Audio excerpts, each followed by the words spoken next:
Hello everyone, मैं मिथुन सिंह स्वागत करता हूं आप सभी का। आशा करता हूं आप सभी बहुत अच्छे होंगे। झारखंड शिक्षक पात्रता परीक्षा 2025 के बारे में बात करेंगे। और जी हां, फिर से एक बार जो है आपको जेटेट का सिलेबस बदलता हुआ दिखेगा। आप बोलोगे कि ये जेटेट का सिलेबस है या गिरगिट का रंग बार बार बदल रहा है। डोंट वरी, गिरगिट भी शर्मा जाएगी झारखंड टैट के सिलेबस को देख करके।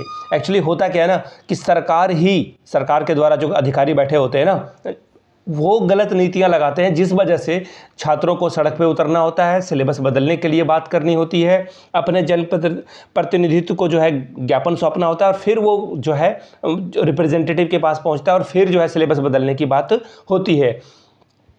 अब देखिए, इसमें कुछ बातें हुई है, इसके बारे में बात करेंगे। लेकिन देखिए, सबसे पहले कमेंट सेक्शन की बात कर लेते हैं। आप कमेंट सेक्शन में जो है कमेंट करके पूछते हो कि सर इतनी नेगेटिव बातें क्यों करते हो, एग्ज़ाम आपका 2025 में नहीं होगा, ऐसे होगा वैसे होगा।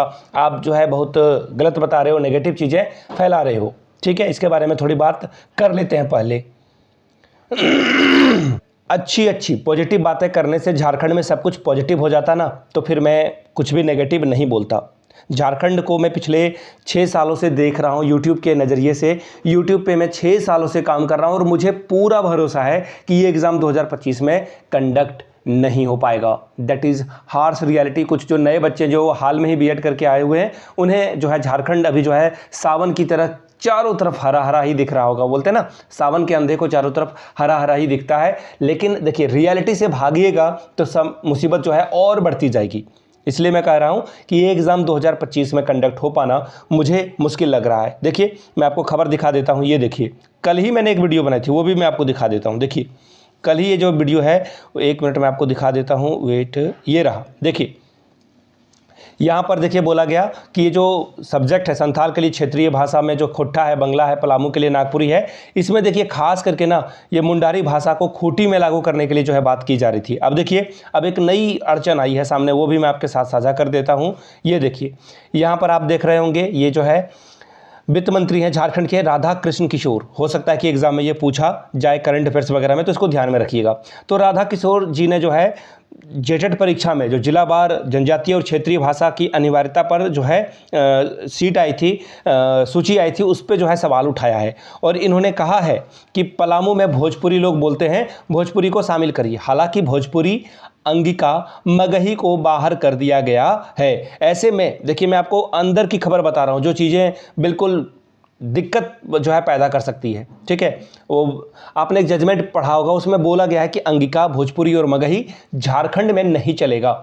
ठीक है, सरकार ने इसे माना है और जो है इसका कोर्ट का ऑर्डर है। तो ऐसे में पलामू में फिर से अगर भोजपुरी को शामिल करने के लिए प्रोसेस को देखा जाए, कानून बनाना होगा, फिर लागू करना होगा, तो इसमें काफ़ी वक्त लग सकता है। वो चीज़ों को समझने की कोशिश करिए। कुछ भी बोल देने से ठीक चीज़ें हो जाती तब तो फिर बहुत ही अच्छी बात होती। अब आगे देखिए, पलामू और गढ़वा में जो है तय भाषा पूर्ण जो बातें हैं, जो भाषा तय की गई है, वो अच्छी नहीं है, ऐसा राधा कृष्ण ने कहा है।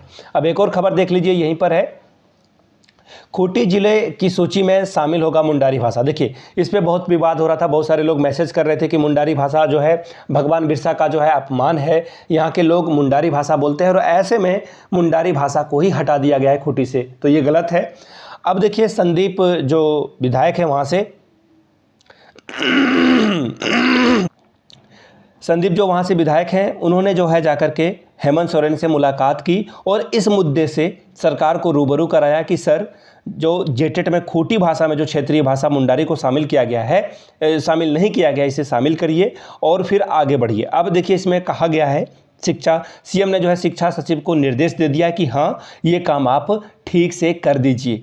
ये अच्छी बात है। अब देखिए, मैं आपको कुछ ना अपना ओपिनियन बताता हूँ। ये तो न्यूज़ थी, अब मैं अपना ओपिनियन बताता हूँ। ये चीज़ें अभी हो रही है ना, आप इसे अच्छा माने। लोग कोर्ट नहीं जा सकेंगे। इसका रीज़न है कि जब पहले ही सारा संशोधन वगैरह हो जाएगा, कैबिनेट से नियमावली पारित होने से पहले ही डिस्कस हो जाए। वो बोलते हैं ना, अभी रफ फेज में ये चीज़ें चल रही है। रफ फेज में जो है जितनी भी दिक्कतों का सामना करना पड़े, सिलेबस को कर ले, बाद में ये सस्टेन कर पाए। वो बोलते हैं ना कि लॉन्ग टर्म इन्वेस्टमेंट वाली बात होती है ना, म्यूचुअल फंड। तो मैं उसका प्रमोशन नहीं कर रहा हूँ, मैं ये कह रहा हूँ कि अगर आप लॉन्ग टर्म में इन्वेस्ट करना चाहते हैं तो उतार चढ़ाव को जो है नेगलेक्ट किया जा सकता है। तो नेगलेक्ट कीजिए, ये चीज़ें हो रही है, एक्सेप्ट इट। वो बोलते हैं ना, कड़वी दवाई समझ करके इसे खा जाए, बाद में जो है किसी तरह का कोई कोर्ट केस, कोई भी झमेला में आप नहीं फंसोगे। और जेटेट की परीक्षा हो जाएगी एक बार तो फिर आप याद रखिएगा, जेटेट की परीक्षा हर साल नहीं होती है। भले ही आप देखोगे न्यूज़ आर्टिकल में बोला गया कि एक साल में जो है एक बार, या फिर हर एक 2 साल में एक बार ये लेंगे, ऐसा इन्होंने सरकार ने कहा है। लेकिन रियलिटी ये है कि 2016 के बाद से अभी तक एक भी जेटेट की परीक्षा नहीं आयोजित की जा सकी है। दुर्भाग्य है झारखंड का। और यहाँ पर सीटेट को भी वैलिड नहीं किया गया है। सरकार जो है सीटेट को भी नहीं मानती है और जेटेट को तो इन्होंने जो है कंडक्ट ही नहीं कराती ये एग्ज़ाम। अब देखिए, जितने भी झारखंड में कस्तूरबा गांधी बालिका विद्यालय है, वहाँ पर अगर आप टीचर बनना चाहते हो 6 to 8 के लिए, तो वहाँ पर आपसे जेटेट मांगा जा रहा है। अब जेटेट की परीक्षा नए विद्यार्थियों ने 8-9 सालों से पास ही नहीं की है। जो नए बीएड डीएलएड वाले बच्चे होंगे वो तो पास ही नहीं कर रहे हैं। तो ऐसे में जेटेट को ही मान्यता देना थोड़ी सी मुझे लगती है बचकानी हरकत है। सरकार को जेटेट फटाफट ले लेना चाहिए। और देखिए, मैं बार बार कहता हूँ ना कि मुसीबत आनी नहीं चाहिए। तो 24,000 की जब बहाली आएगी, मुझे भी पता है कि ये बहाली अभी बहुत वर्षों के बाद आएगी। वर्षों बोल रहा हूँ, आई रिपीट, ईयर्स, ठीक है, ईयर नहीं बोल रहा हूँ, ईयर्स। तो वहाँ पर एक बार और जेटेट की परीक्षा पहले ले ली जानी चाहिए थी, उसके बाद जो है बहाली को कंडक्ट कराना चाहिए था। अब देखते हैं इस पर सरकार क्या करेगी, वो तो भविष्य में के गर्भ में छिपा है। लेकिन फिलहाल के लिए जो मैं बातें रख रहा हूँ कि आप एक बार क्या करें, जेटेट में जितना जो है सिलेबस में जितना तोड़फोड़ करना है कर लें। बाद में पक्का घर बन जाने के बाद उसे आप तोड़ोगे तो घर की सुंदरता बिगड़ेगी। इसलिए रफ फेज में जो है आपकी भी जो राय है, देखिए मैं आपकी राय से बहुत जो है मायने रखती है आपकी राय। आप कमेंट सेक्शन में जो कमेंट लिखते हो उसको मैं पढ़ता हूँ और कोशिश करता हूं कि जो सवाल पूछे जाएं लॉजिक वे में उसको आंसर भी करूं। तो आप नीचे कमेंट करके ना अपने डिस्ट्रिक्ट का नाम लिखिएगा। दूसरी बात, आपके जो जनजातीय या क्षेत्रीय भाषा है उसे लिख दीजिएगा। और आप उस भाषा से एग्री करते हो या नहीं करते हो वो आप लिखिएगा। ये 3 चीज़ें आपको लिखनी है, पहली बात। दूसरी बात, जेटेट में और आपको क्या क्या जो है ये एग्ज़ाम हो रहा है, इसमें क्या क्या आपको जो है लग रहा है कि इसमें गलत है, अभी ही बोल दें। जनप्रतिनिधित्व के तहत जो है, जो भी जनप्रतिनिधि हैं उन तक बात रखी जाएगी, शिक्षा सचिव तक अपनी बात पहुंचाई जाएगी, ताकि हम लोग फिर से मुसीबत में ना फंस जाएं और ये एग्ज़ाम पीसफुली कंडक्ट हो।